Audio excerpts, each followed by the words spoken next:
Hello friend, स्वागत है आपका डी के स्टडी पॉइंट में। आज एक छोटा सा वीडियो लेके आए हैं जो कि वर्ग की संख्या कैसे ज्ञात करें, वर्गों की संख्या कैसे ज्ञात करें, एक आसान और सरल भाषा में वर्गों की संख्या कैसे ज्ञात करें। आइए देखते हैं।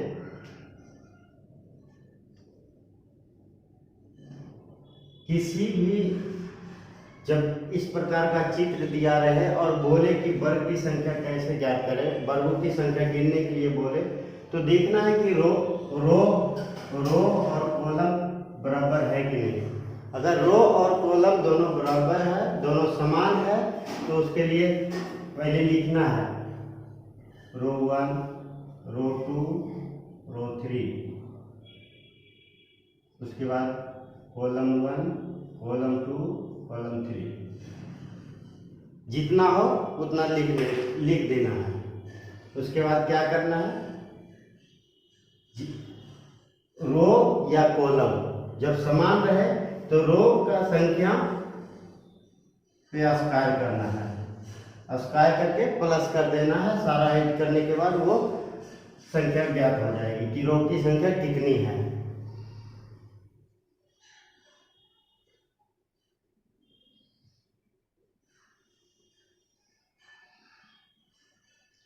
ये अस्कार कर दिए और पूरा संख्या को इसको जोड़ देंगे तो हमको पता चल जाएगा कि वर्गों की संख्या कितना है।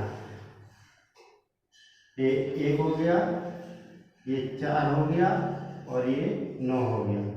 ऐड करने के बाद पता चलता है 14 है। अब हम देखते हैं पहले कैसे करते थे। ऐसे इस प्रकार से गिनते थे 1 2 3 4 5 6 7 8 9। ये 9 हो गया और उसके बाद क्या करते थे, एक ये बड़ा वाला हो गया 10 हो गया और फिर गिनते 11 हो गया,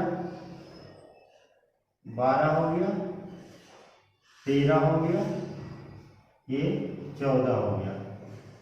इसमें गिनने में बहुत टाइम लग जाता है और जब गिनते हैं तो कभी कभी मिस भी हो जाता है। छोटा है तो इसको गिन लिए, ये बड़ा वाला में कैसे गिनेंगे।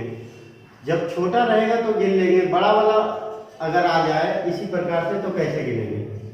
तो इसको कुछ नहीं करना है, अब आगे देखना है कि इस प्रकार से रो और कॉलम लिख लेंगे। उसके बाद अस्कार कर देंगे तो हमें सेम संख्या पता चल जाएगा। गिनने के बाद भी 14 आता है और ऐसे इस तरह शॉर्ट तरीके से करने के बाद ही हमारा 14 आ जाता है। क्या करना है, रो और कॉलम की संख्या लिख देना, उसको अस्कार कर देना। ये छोटा है तो हम गिन के भी निकाल सकते हैं। इसी में अगर बड़ा आ जाए, अगर ये दूसरा नंबर हम देख रहे हैं, इसमें अगर बड़ा आ जाए तो क्या करना है। इसमें है 14 तो आराम से निकल गया, आसान से निकल गया। अगर इसी को हम बड़ा कर देते हैं,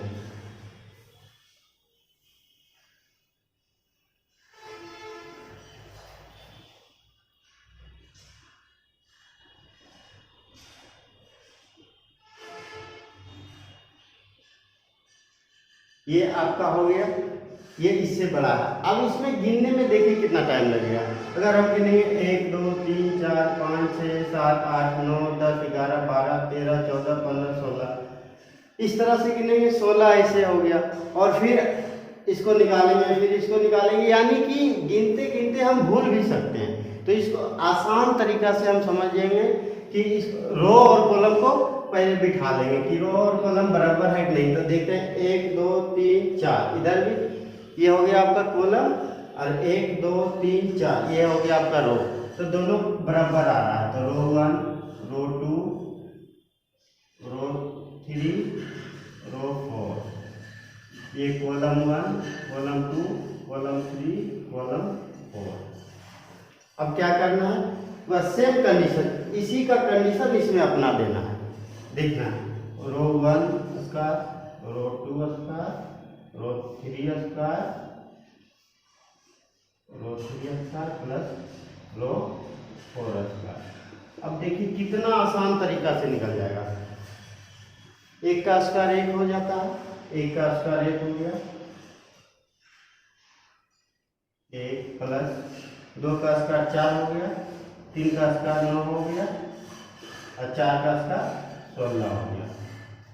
अब देख लेते हैं 9 और 1 10 और 4 14 और इधर होगा कितना 14 और 16 आपका 30 हो गया। अब देख लेते हैं गिन के 1 2 3 4 5 6 7 8 9 10 11 12 13 14 15 16 हो गया। उसके बाद देखते हैं 17 18 19 20 21 22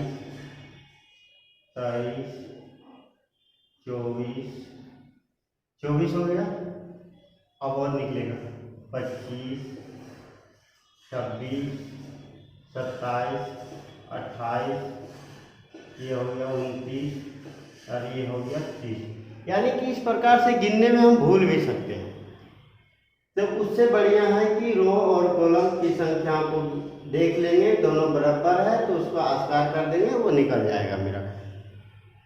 उस तरह से गिनने में बहुत परेशानी होगा, उससे जल्दी और आसान तरीके से हम इस तरह से निकाल लेंगे। अब देखते हैं, मन में सवाल होता है कि अगर रो और कॉलम की संख्या बराबर हो तो हम इस तरह से करेंगे, अगर रो और संख्या बराबर ना हो तो क्या करेंगे। तो उसके लिए भी देखते हैं। ये हो गया रो बराबर कॉलम, रो और कॉलम की संख्या बराबर था तो इस तरह से हम अस्तर करके निकाल लिए। अगर रो और कॉलम की संख्या बराबर ना हो तो क्या करेंगे। रो और कॉलम की संख्या बराबर ना हो, इसमें देखिए 1 2 3, यानी कि रो की संख्या आपका हो गया 2 और कॉलम की संख्या हो गया 3। तो इसमें क्या करना है, इसमें भी एक आसान तरीका से करना है। जब रो और कॉलम की संख्या बराबर ना हो तो क्या करना है, तो कुछ भी नहीं करना है, देखना है बड़ा वाले को बड़ा वाले से गुना कर देना है, फिर जो है जितना है संख्या इधर बड़ा वाला और इधर बड़ा वाला से गुना करना है, इससे और इससे और ये जो बच गया इसको कुछ भी नहीं करना है, इसको छोड़ देना। बड़ा वाले को बड़ा वाले के साथ गुना करके उसको ऐड कर देना है। देखिए 2 गुना 3 नहीं आ रहा,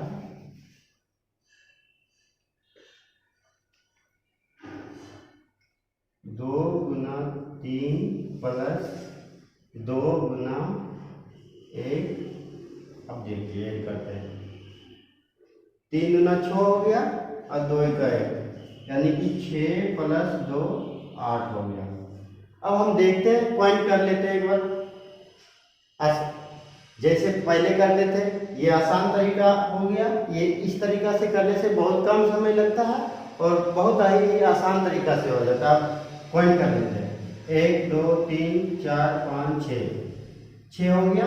और ये मेरा वर्ग नहीं है, ये मेरा वर्ग नहीं है, क्योंकि इसमें रो की संख्या 2 है, कॉलम की संख्या 3 है, ये मेरा वर्ग नहीं है। तो 6 हो गया, एक 7 हो गया और एक 8 हो गया। इससे गिनने के बाद हम भूल भी सकते हैं। और इसमें होता क्या है कि इधर गिन रहे हैं, इधर छूट रहा है, कभी कभी मिस भी हो जाता है। अगर हम इस तरीका से निकालेंगे, देख लेंगे कि रो और कॉलम की संख्या बराबर ना हो तो उसको बिठाएंगे और गुना करके ऐड कर देंगे। इसमें छोटा है तो आप गिन भी सकते हैं, 8 हो जाएगा गिन के। लेकिन अगर इसी को हम बढ़ा लेते हैं, जैसे कि ये सामने देखिए 4 नंबर प्रश्न, 4 नंबर प्रश्न में रो की संख्या कितना है, 1 2 3, ये हो गया 4 और कॉलम की संख्या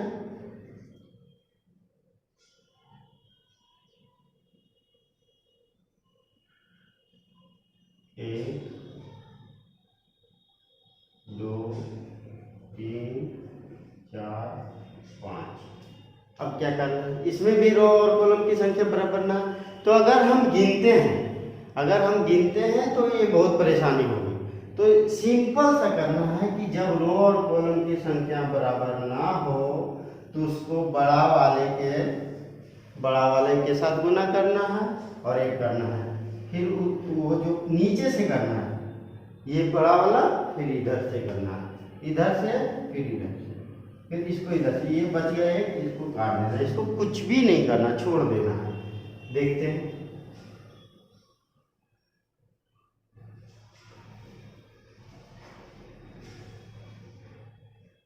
4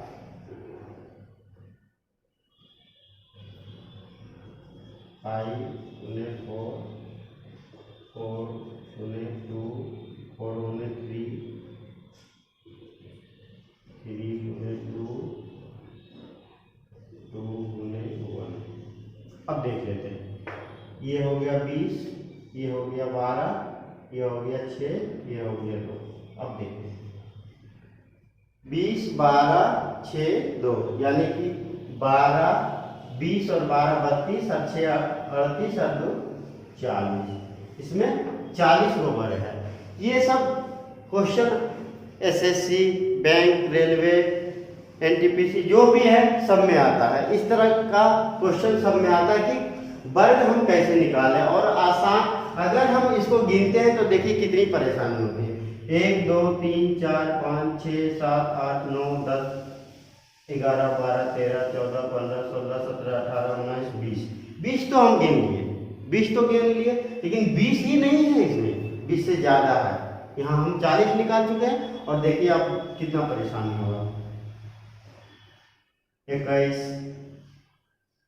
22 23 24, यानी कि बहुत परेशानी होगा, टाइम भी बहुत ज़्यादा लगेगा, जिसके कारण हम इस प्रकार से नहीं गिनेंगे, आसान तरीका से गिनेंगे।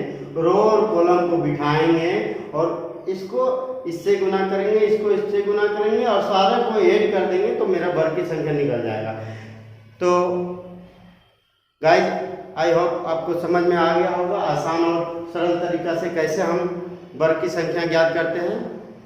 इसी तरीका से शॉर्ट और आसान तरीका सीखना चाहते हैं तो सब्सक्राइब करें हमारा चैनल DK स्टडी पॉइंट।